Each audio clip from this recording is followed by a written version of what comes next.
कबेरिया सुपबो देव पहुँचा भाये गेले यरग कबेरिया सुपबो देव पहुँचा हमें कैसे उठबै हो दीनानाथ हो जारो बनबो केस आचारा सोताल हो दीनानाथ गजधर ये पुत आचारा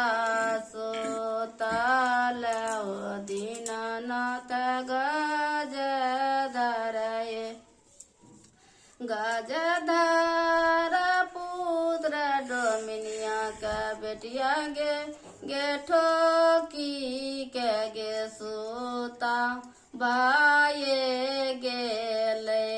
यरग कबेरिया सुपबो देव पहुँचा भाये गेले यरग कबेरिया सुपबो देव पहुँचा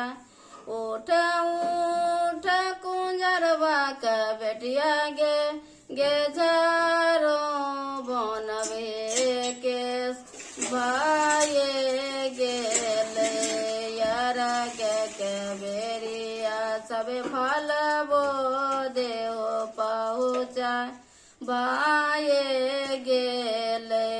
यरग कबेरिया सब फलबो देव पहुँचा हमें कैसे उठबै छठी माँ के झरो बनबे केस आचारा सोताल छठी माँ गजधर ये पुत आचारा सोताल छठी माँ गजधर ये गजधर पुत्र कुंजरनी के बेटवा गे ठोकी के गे सूता भाये गेले यरग कबेरिया सब फलबो देव पहुँचा भाये गेले यरग कबेरिया सब फलबो देव पहुँचा